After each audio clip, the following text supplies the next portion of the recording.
طيب، في حديث آخر جميل يقول صلى الله عليه وسلم: إنما أهلك الذين من قبلكم أنهم إذا سرق فيهم الشريف تركوه، وإذا سرق فيهم الضعيف الغلابة الأجانب أقاموا عليهم الحد. الشريف لما يسرق يطلع منه زي الشعر من العجين بقدرة الله. إنما أهلك الذين من قبلكم أنهم كانوا إذا سرق فيهم الشريف تركوه، وإذا سرق فيهم الضعيف يعني الغلبان أقاموا عليه الحد. وأيم الله لو أن فاطمة بنت محمد سرقت لقطعت يدها. هذه مقدمة الحديث المشهور: وحاشاها أن تسرق. وكل واحد يسمع الحديث لازم يقول حاشاها أن تسرق. الحديث هذا ليش ما تقولوا للناس لا طاعة في معصية الله إنما الطاعة في المعروف؟ لما تقولوا للناس؟ لما نبروزوا زي ما بروزنا المنقطع الضعيف وإن جلد ظهرك؟ ليش ما نبروز هذا الحديث؟ ليش ما نقول للناس إنه رواه البخاري ومسلم يعني متفق على صحته: لا طاعة في معصية الله إنما الطاعة في المعروف، أخرجه البخاري ومسلم. طيب، ليش ما تقولوا للناس حديث أفضل الجهاد كلمة حق عند سلطان جائر، رواه الإمام أحمد في مسنده وهو حديث صحيح؟ ليش ما تقولوا لهم حديث سيد الشهداء حمزة ورجل قام إلى إمام جائر فأمره ونهاه فقتله؟ ليش ما تقولوا هذا الحديث؟ ليش ما تطلعوه؟ طيب، ليه ما تجيبوا هذا الحديث في مسند أحمد ورجاله رجال الصحيح وحسنه أهل العلم: إذا رأيت أمتي تهاب أن تقول للظالم يا ظالم فقد تودع منها. إذا رأيت أمتي تهاب أن تقول للظالم يا ظالم فقد تودع منها، يعني بالبلدي غسل يدك من الأمة اللي تهاب تقول للظالم في عينه كده يا ظالم. طيب، أحاديث والله كثير. أنا شكلي طولت عليكم، ما أبغى أطول، لكن أبغى أختم بهذا الحديث في صحيح مسلم. طيب، حديث صحيح في صحيح مسلم، مو زي حق الحديث المنقطع، لا. قال رجل: سأل رجل النبي صلى الله عليه وسلم فقال: يا رسول الله، أرأيت إن جاء رجل يريد أخذ مالي؟ قال: لا تعطه مالك. قال: أرأيت إن قاتلني؟ قال: قاتله. قال: أرأيت إن قتلني؟ قال: فأنت شهيد. قال: أرأيت إن قتلته؟ قال: هو في النار. في حديث كثير زي كده تبين عزة الإسلام وعزة المسلم. لا حد يجي يعلق لي يقول أنت دحين تبى تروح تخلي الناس يقاتلوا بعض. أنا بقول الإسلام ما يقول لك ادي حقك كده، ومن قتل دون ماله فهو شهيد. ما بدعو لك، بدعو للحرب وللجهاد وللقتال، لأنه أنا أعرفهم دائما لما يزعلوا لما أحد يزنقهم ايش يتهموه في نيته في كذا. انا بقول لك شوف الدين، شوف دين الفطره. ايوه، واحد جاي ياخذ فلوسك، ما اديك فلوس يا عمي، يبغى يقاتلك، هو اللي يبغى يقاتل مو انت تروح تقاتله. يبغى يقاتلك عشان ياخذ فلوسك، قاتله. طيب اذا يا رسول الله انقتل؟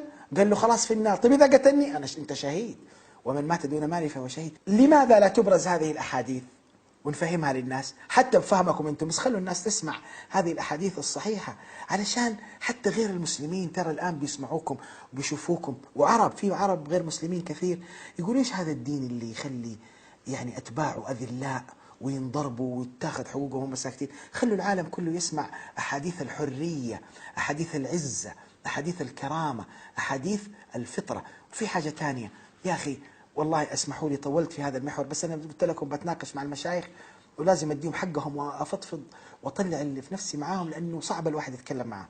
فانتظروني شويه يا اخواني وبعدين انضموا لينا. يا مشايخ، موضوع ولي الامر احنا قلنا طيب الطاعه في المعروف وعلى عيننا وراسنا، بس انتم زودتوها، انتم جعلتوا ولي الامر كانه اله لا يسال عما يفعل. لا، مو صحيح. الإمام يسأل والإمام يحاسب وولاته يسألون وولاته يحاسبون، بس لا تسودوها. تصوروا أنتوا إيش سويتوا في العالم ده. أنا واحد راسل لي رسالة وبعدين واحد كلمني أقسم بالله العظيم يسأل، تعرفوا إيش يقول؟ يسأل يقول الآن الخروج على بشار الأسد هذا خروج على ولاة الأمر. تخيلوا يعني كل اللي سواه بشار ويقولوا خروج على ولاة الأمر، مفهمينهم وبرمجوا الناس في اللاوعي انه هذا كمان ممكن يكون ولي امر. تصور هذا السفاح المجرم انه ولي امر، وهم ما يبغوا يفهموا الناس. طب بالله عليكم، الولايه دي عقد بين الشعب وبين الحاكم؟ طب الشعب الان اللي في سوريا هذا مو من حقه يفسخ الوكاله، يقول له تعال يا اخي احنا عيناك، احنا فصلناك، انت اجير. دخل مجموعه من الصحابه، قولوا لهم هذا الحديث على معاويه بن ابي سفيان رضي الله عنه. دخلوا عليه وقالوا، فأحدهم قال: السلام عليك أيها الأجير. فواحد من جلساء معاوية رضي الله عنه قال: السلام عليك أيها الأمير. يبي يصحح له، قال له: بل الأجير، أنت شغال عندنا، مو أنت، إحنا أنت اللي شغال عندنا، إحنا الشعب، وأنت الأمير، أنت أجير.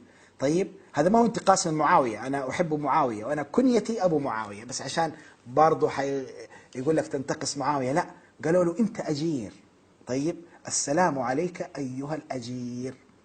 فإذا أقول يا مشايخ، يا أصحاب الفضيلة، زودتوها شوي، والله زودتوها، والشعب خلاص طقت عروقه منكم. أنا حريص عليكم، أنا أنادي أهل العلم والفضل والتقى والصلاح، وهم الحمد لله موجودين وكثر، أنكم أنتم يعني تزيلوا هذه الصورة السيئة.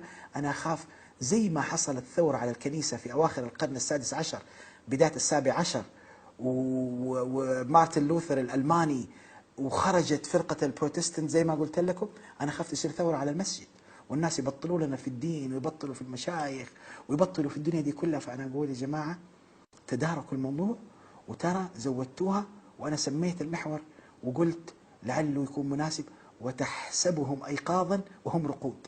لأنه أنتم نايمين في العسل، نايمين في الطراوة. تحسبهم أيقاظا، قال المفسرون، لأنهم بيتقلبوا يمين وشمال أهل الكهف، فأنتم بيشوفكم تتقلبوا وتمشوا وتلبسوا مشلحة وتخش وتروح وتجي، لكن نطالع راقدين. وتحسبهم أيقاظا وهم رقود. اصحوا يا جماعة، صح النوم. الشعب يريد معرفة الرصيد.